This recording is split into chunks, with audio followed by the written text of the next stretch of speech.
और बात यह है, लोग कह रहे हैं, अभी ये र्यूमर है, कंफर्म्ड नहीं है, लेकिन र्यूमर यह है कि जेलेंस्की की डील अमेरिकन के साथ हो गई है और अब जेलेंस्की ज्यादा देर तक यूक्रेन में नहीं रहेगा, उसको हटाने की डील, मतलब दे हैव एक्सेप्टेड कि ये जाएगा, अभी जेलेंस्की जाएगा, क्योंकि लोग इसको टांग देंगे बॉस, देख लेना, यूक्रेन के लोग इसको टांगेंगे, क्योंकि देखिए ना आप, चलिए रशिया ने आपको इन्वेड करा, ये बात तय हो गई कि 2022 में रशिया घुस आया, February 24 I think is the date. चलो रशिया घुस आया, रशिया ने गलत करा, नहीं करना चाहिए था, जो भी प्रोवोकेशन थे। उसके बाद आपने क्या करा, आपने पीस के लिए क्या करा? जब रशिया ने हाथ बढ़ाया कि बोला चलो लेट्स टॉक पीस, आपने वो ड्रोन से वो स्पाइडर वेब कर दिया।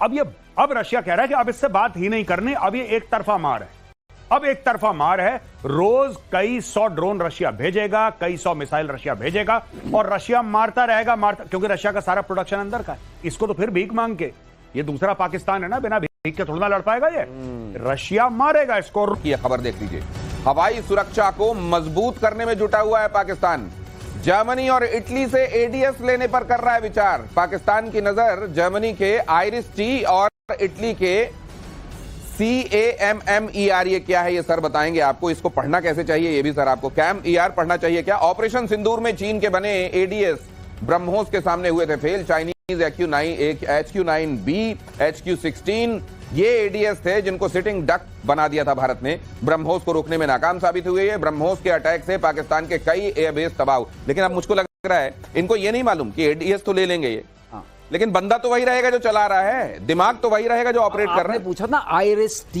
SLM, तो आइरिस है इंफ्रारेड इमेजिंग सिस्टम, अच्छा, T थ्रस्ट वेक्टरिंग, ठीक है, SLM is surface launch missile. अच्छा अच्छा, ये बड़ा लोग चाहते हैं क्योंकि इसके अंदर एक खास बात है, इसने ऑनिक मिसाइल जो थी रशिया की, उसको इंगेज किया था यूक्रेन में, तो लोगों में इसकी बड़ी चर्चा है और इसको लिया जा रहा है ब्रह्मोस के डर से। अब आप समझ गए, ब्रह्मोस का डर इतना हो गया है, IRIS-T तो इनको भरोसा है शायद कर पाएगा।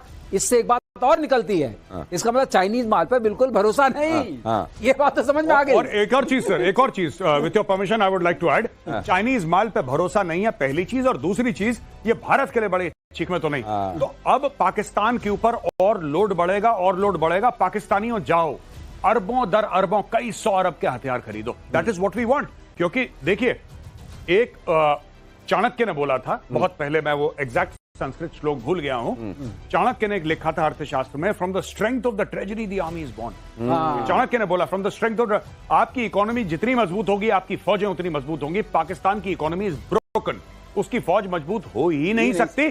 खरीदो इटली से, अगर बेचता है तो 10 अरब का इटली से खरीदो, 10 अरब का जर्मनी से खरीदो, 25-30 अरब का इसी साल खरीद लो, हम तो चाहते हैं, और दब जाओ बिल्कुल। लेकिन क्या है कैम, क्या है कैम? है common anti air modular missile. अच्छा, ये क्या करती है? ये कैम एक्सटेंडेड रेंज। अच्छा, वही काम, वही डर, आइरिस वाला। अच्छा, हमें ये मिल जाए तो हम, लेकिन मैं आपको एक चीज बता दूं, इनको मिलने वाला नहीं। लेकिन हम लोगों को आइरिस का मतलब था सर पता, ये आंखों की पुतली, आंखों की आइरिस। अब ये आइरिस, अब मुझे एक चीज और लगती है, इनको एडीएस मिल तो जाएगा, लेकिन जब पूछेंगे भाई एक बात बताओ, ये भी दे दिया था, कुछ क्या कर क्यों नहीं पाए, तो बोलेंगे असी देख नहीं सकते एडीएस, इनका असी देख नहीं सकते, ये आगे चलने वाला। अगली खबर देखिए, बिलावल के बयान से मुनीर की हालत खराब है। बिलावल ने किया इमरान को समर्थन का ऐलान, कल जेल से रिहा हो सकते हैं इमरान खान। 2023 से रावलपिंडी जेल में बंद है इमरान खान। अच्छा, ये बिलावल और इनका गठजोड़ की कोई बात चल। इसके बाप ने बोला, बेटा अगर इमरान खान वापस आता है तो इमरान खान पूरी राजनीति हिला देगा पाकिस्तान की, जो हम लोग डिस्कस करते हैं बिल्कुल। अब ये कह रहा है कि भाई मैं इमरान खान के साथ हूं, ये परसों तक इमरान खान के साथ नहीं था, ये परसों तक इमरान खान के साथ नहीं था, आज ये इमरान खान के साथ है। वही डर है इमरान खान का जो ब्रह्मोस का है ना, कि 50-50 कोस दूर माँ बच्चे से कहती है बेटा सो जा वरना ब्रह्मोस आ जाएगा, ये वही है कि सो जा वरना इमरान खान आ जाएगा। अब इमरान खान आ गया तो ये कह रहा है, अरे इमरान खान मेरे भाई, मैं तो इतने सालों से तुम्हारे लिए पलकें बिछाए बैठा था, कहाँ हो मेरे भाई, आ जाओ।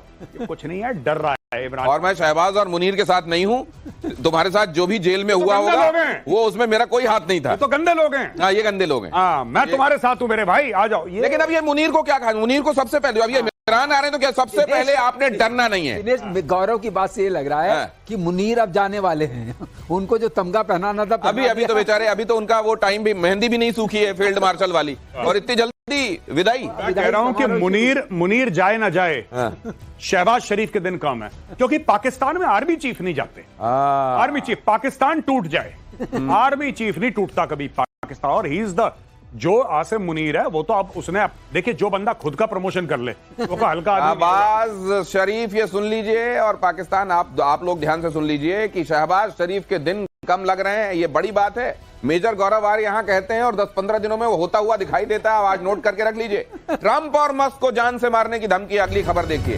अरब के कई नेताओं को जान से मारने की धमकी। अलकायदा के सरगना साद अल अवलाकी, एक नया नाम सुनिए, साद अल अवलाकी। उन्होंने बोला था कि अगर टेलीविजन को अगर आपने आतंकवाद को रोकना है तो सबसे पहले टेलीविजन के कैमरा हटा दीजिए।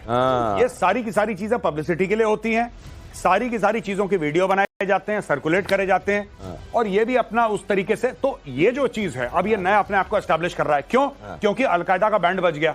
अलकायदा में जब से ओसामा को मारा है और अल जवेरी को खत्म, मतलब al Zawahiri has been neutralised effectively, तो अब ये लोग क्या कर रहे हैं? अब ये लोग ये कर रहे हैं कि एक नया लीडर फिर से जन्म लेगा, और उस लीडर को चाहिए पब्लिसिटी। पब्लिसिटी के साथ मैं ट्रंप को मार दूंगा, मैं इसको मार दूंगा, मैं इसको मार दूंगा। यमनी है, ये यमन का रहने वाला है। यमन का, ओसामा बिन लादेन, उसका परिवार भी ओरिजिनली यमन का ही था, बाद में सऊदी अरेबिया में सेटल हो गए। ओके। ओसामा बिन लादेन जो सऊदी अरब सिटीजन था, originally he was from Yemen. Okay. उसका बाप दादा यमन के थे। तो अगर एबटाबाद 2 नहीं होना है तो निकल लो जल्दी से, कहा जा रहा है। पाकिस्तान से निकल लो, ये किसी के सगे नहीं है, तुम्हें भी बेच देंगे। ये लिस्ट तुमने लंबी बनाई है, लेकिन कहीं ऐसा ना हो कि लिस्ट से पहले तुम्हारा नाम छप जाए। निकल लो यहां। अगली खबर देखिए। पुतिन के एक्शन से पूरे यूरोप में हड़कंप। जर्मनी का रक्षा बजट 88.5 बिलियन डॉलर पहुंचा। $4 बिलियन में एरो 3 मिसाइल डिफेंस सिस्टम की खरीद। यूरो 395 यूरोस का होगा। उसका मतलब होता है कि इपोकल चेंज, मतलब उसने अटैक कर दिया, बहुत बड़ा चेंज हो गया है। अब हमें अपने को बचाना पड़ेगा, और एक कॉन्स्टिट्यूशनल अमेंडमेंट लेके आए। उसका मतलब यह था कि अब ज्यादा डेट ले सकते हैं, जर्मनी ज्यादा डेट। सर, मुझको ऐसा लग रहा है कि जर्मनी जो वर्ल्ड वॉर 2 के समय हुआ था, रशिया ने जो किया था, इस समय हर जगह वो पुराने वीडियो डाले जा रहे हैं। कहीं जर्मनी उस डर में तो नहीं खरीदी कर रहा है? नहीं, तो हम डिस्कस कर ही रहे हैं आपकी शो में इतने दिनों से। आपकी शो में यही तो डिस्कस कर रहे हैं, कह रहे हैं। तो आप इनको बेचिए आकाश जी, आप इनको दीजिए ना एरो से 1/3 प्राइस में, what ever you want. Man pads कह रहा है, आप बना के दो मैन पैड। वो स्टिंगर बना रहा है, ये बनाएंगे हम, क्यों दे देते हैं तुमको, हम पकड़ा देते हैं आकाश तुमको, हम देते हैं ब्रह्मोस। वो पैक खरीद रहा है भाई, सारे महंगे। लेकिन गौरव, जो तुम कहते थे ना, वो वाली कहानी मुझे यहाँ लग रही है। कौन सी? आपस में पैसा बांट रहे हैं, कुछ जा रहा है यूएस को, कुछ जा रहा है यूके को, और कुछ अपने यहाँ टैंक फैंक, जो लेपर्ड टैंक वगैरह यहाँ बनाएंगे, सब करेंगे। तो सारा पैसा जो है, जो गौरव हमेशा कहते हैं कि वो जो इंडस्ट्री है ना, इंडस्ट्रियल कॉम्प्लेक्स, उसको मिल रहा है। बढ़ाओ। अब देखिए ट्रंप ने ना कि एकदम ट्रंप सन की है। देखिए कई जगह पर कितना दिमाग का काम किया है उसने। रूस यूक्रेन युद्ध से इजराइल के हथियारों की डिमांड हाई। रूस का हथियार निर्यात 92% तक गिरा। यूरोप इजराइल के हथियारों का सबसे बड़ा मार्केट।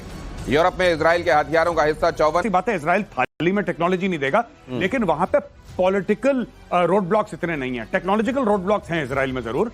अब इजराइल ने हमारी मदद कारगिल में भी करी थी, बाय द वे, बहुत कारगिल में भी करी थी, बहुत अच्छी की थी। लेजर गाइडेड बॉम्ब जो थे, इजराइल ने बालाकोट में हमारी मदद करी। इजराइल ने तब हमारी मदद करी जब हम इजराइल की नहीं कर रहे थे, बाय द वे, तब भी इजराइल हमारी कर रहा था। जब हमने इजराइल को रिकॉग्नाइज नहीं करा